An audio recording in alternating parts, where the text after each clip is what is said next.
so আমি এইটো জাৰ্নিটো মই দেখাইছোঁ আমি যোৱা এইবাৰ দেৱালীত আমি গৈ আছিলোঁ আইজললৈ তো আইজলখন মিজোৰামৰ কেপিটেল হয় নৰ্থ ইষ্টৰ জেম অফ নৰ্থ ইষ্ট বুলি মানে আমি ক'ব পাৰি ইমানেই ধুনীয়া জেগা নহয় মানে এইটো ফাৰ্ষ্ট ট্ৰেইন লাইন মানে ইণ্ডিয়াৰ চবতছে লাষ্ট ষ্টেচন বুলি ক'ব পাৰি য'ত আমি ট্ৰেইনখনত গৈ আছিলোঁ ট্ৰেইনখন নতুন হয় তাৰপিছত এইটো আপোনাৰ ট্ৰেকটো নতুন ষ্টেচনবিলাক চব নতুন হয় মানে 100টামান টানেল তাৰ মাজত আপোনাৰ পাহাৰবিলাকৰ মাজে মাজে ট্ৰেইনখন গৈ আছিলে আৰু মানে এইটো এটা আল্টিমেট প্ৰজেক্ট আৰু এইটো ইণ্ডিয়ান গভৰ্ণমেণ্টৰে হওক বা এইটো ৰেলৱেজৰে হওক এটা ভাল এটা প্ৰজেক্ট হয় এইটো যিটো প্ৰজেক্ট দিছে এই প্ৰজেক্টটো মানে অলমষ্ট 100টামান টানেলৰ মাজেদি ট্ৰেইনখন গৈছে ইটো পাহাৰৰ পৰা সিটো পাহাৰলৈ কানেক্ট কৰিছে ৰেলৱেজবিলাক মানে ৰেল লাইনটো অলমষ্ট মানে আফটাৰ হাইলাকান্দিলৈকে আগতে চাগে মষ্টলি ইণ্ডিয়ান ৰেলৱেজে আমি ট্ৰেইন ষ্টেচন দেখিছিলে তাৰপিছত হাইলাকান্দিৰ পিছৰ পৰা যি সেই 50-60 কিলোমিটাৰ যিটো ষ্ট্ৰেচ সেইটো নতুন ষ্ট্ৰেচ টানিছে য'ত মানে অসম্ভৱ কথা আছিলে য'ত ট্ৰেইন লাইন পঠোৱাটো তো কিন্তু এতিয়া ট্ৰেইন লাইন যিহেতু পঠালে মানে তাত মানুহবিলাকেও লাইফত ফাৰ্ষ্ট টাইম ট্ৰেইন দেখিছে ইভেন আমি যেতিয়া গৈ পোৱাৰ পিছত আমাক যিজন টেক্সি ড্ৰাইভাৰ আছিলে তেখেতেও মোক এইটো কথাই কৈছে যে তেখেতে লাইফত ফাৰ্ষ্ট টাইম এই যোৱা মাহৰ ছেপ্টেম্বৰ 2025ৰ 13 তাৰিখে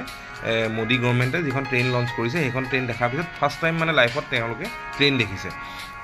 চ' এয়া আমি এনেকৈ গৈ আছিলোঁ আমাৰ এয়া পোৱালি মমো আমাৰ লগত একেলগে গৈ আছে তাই লাইফত ফাৰ্ষ্ট টাইম ট্ৰেইন ট্ৰেভেল কৰিছে আৰু তাই দেখিয়ে একদম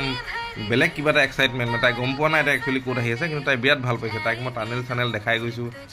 খিৰিকিয়েদি পাহাৰ দেখাইছোঁ টানেল দেখাইছোঁ তাই মানে বিৰাট ভাল পাইছে এয়া আমি আহি পাইছোঁহি আইজল টাউন সোমাম মানে একচুৱেলি আইজলৰ টাউনৰ পৰা ষ্টেচনটো অলমষ্ট 20 কিলোমিটাৰমান দূৰত আছে একেবাৰে টাউনতে সেইটো নাই তো তাৰ পৰা টেক্সি ল'ব লাগে কিন্তু টেক্সি কষ্টবিলাক অকণমান বেছি হয় মানে টেক্সি এৰাউণ্ড 1000মান টকা ল'ব দেই এইটো কিন্তু মানে কি হয় পাহাৰীয়া জেগা বেছি কিলোমিটাৰ্ছটো বেছি নহয় অলমষ্ট 14-15 কিলোমিটাৰ কিন্তু যাবৰ কাৰণে 1.5 ঘণ্টামান লাগে কাৰণ মানে অলমষ্ট কি হয় এইটো পাহাৰীয়া জেগাটো ট্ৰেফিক থাকে আৰু চিটিখন পোৱা মাত্ৰকে অলপ ট্ৰেফিক জাম হৈ যায় তো কিন্তু আল্টিমেট ভিউ মানে একদম যেতিয়া আমি ট্ৰেইনৰ পৰা নামিছোঁ টেক্সিখন লৈ যেতিয়া গৈ আছোঁ মানে একদম দিনতে ভাল লাগিছে এইটো আমি শ্বিলং পিক আইজল পিক গৈছিলোঁ আইজল পিকৰ পৰা এইটো ৰেইনব'খন ডেইলি দেখা পোৱা যায় এইটো আইজল পিকত আপোনাৰ এইটো ওপৰৰ পৰা যিটো ভিউটো মানে আল্টিমেট ভিউ এইটো মানে অকণমান আন্ধাৰ হ'লে এইটো ভিউ আৰু ধুনীয়া লাগে তো আমি এজনী আমাৰ টিকলু আইজল পিকত উৎপাত কৰি আছে চিপছ খাব লাগে কিবা খাব লাগে এইবিলাক উৎপাত কৰি আছিলে ইফাল চাইছে তাই বৰ এটা বুজি পোৱা নাই কিন্তু তাই মানে বেলেগ এনজয় কৰিছে বেলেগ ফূৰ্তি কৰিছে তাই মানে কি কৰোঁ কি নকৰোঁ ইফালৰ পৰা সিফালে দৌৰিছে ফোন লাগে কিবা লাগে দৌৰিছে আমি তাইৰ লগতে পিছে খেদি ফুৰিব লগা হৈছে তাইক চ' এইটো হৈছে এইটো স্কাই ৱাক যিটো আইজল পিকৰ পৰাই দেখা পোৱা যায় তো গ্লাছৰ হয় অলপ ভয়ো লাগে কিন্তু এই আল্টিমেট আৰু বেলেগ ধুনীয়া লাগিছে আৰু একদম মজা আৰু মানে একদম অলপমান তললৈ চালে ভয়ো লাগি যায় কিন্তু কি আৰু কিছুমান ৰিক্সো থাকে কিন্তু একদম আল্টিমেট লাগিছে মানে কয় নহয় মানে কি হয় আপোনাৰ জেম অফ নৰ্থ ইষ্ট মানে একদম মানে আপোনাৰ তাহাঁতি মানে বেছিকেলি মিজোৰামৰ মানুহবিলাকে কেনেকুৱা হয় যে তাহাঁতি নিজকে মিজোৰামৰ মানুহ মানে ইণ্ডিয়ান মানুহ বুলি তাহাঁতি একচুৱেলি আগতে ভাবাই নাছিলে তাহাঁতি মানে যিবিলাক তাত বস্তু বিক্ৰী কৰে আমি যেনেকৈ ৰাতিপুৱা এটা বিস্কুট বিচাৰি গৈছোঁ চাহপাত বা এনেকুৱা কফি চফি বিচাৰি গৈছোঁ আমি মানে তাহাঁতি ইণ্ডিয়ান বস্তু কোনো মানে গুড ডে বিস্কুট বিস্কুট এনেকুৱা ধৰণৰ বিস্কুট তাহাঁতি দিয়াই নাই তাহাঁতি মানে আমাক কৈছে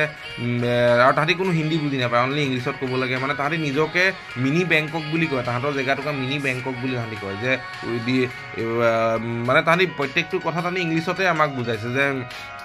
দিছ ইজ নট এভেইলেবল বা আমি যদি যেতিয়া হেৰি কৰিছোঁ যে বিস্কুট লাগে হেৰি লাগে we have only Thai biscuits only sir we don't have any Indian biscuits India don't send us anything এনেকুৱা ধৰণৰ কিছুমান কথা আমাক কৈছিলে তো এতিয়া কিন্তু আৰু এজন মানুহে এটা কথা ক'লে যিহেতু এতিয়া ট্ৰেইনখন আৰম্ভ হৈছে বা 3খন ট্ৰেইন দিছে আইজল ৰাজধানী এখন দিছে আইজল ৰাজধানীখন নিউ দিল্লীৰ পৰা আইজললৈ কানেক্ট হয় এখন হৈছে গুৱাহাটী এক্সপ্ৰেছ যিখন গুৱাহাটীৰ পৰা আইজললৈ কানেক্ট হয় এখন হৈছে কেলকাতা এক্সপ্ৰেছ যিখন কেলকাতাৰ পৰা আইজললৈ কানেক্ট হয় 3খন ট্ৰেইন আৰু 3খন ট্ৰেইন দিয়াৰ পিছত কি হৈছে এতিয়া তাত মানে ইণ্ডিয়ান ৰেলৱেজৰ লগত যিহেতু কানেকশ্যন হৈছে তো তাত মানে অলপমান বস্তু বহুত আহিবলৈ লৈছে তাহাঁতি এতিয়া কৈছে যে আমি বহুতখিনি বস্তু এতিয়া দেখিছোঁ ইণ্ডিয়ান এনেকুৱাও কিছুমান প্ৰডাক্ট আছে যিকোনো সৰু সুৰা বস্তু যিবিলাক বস্তু ইণ্ডিয়াত আমাৰ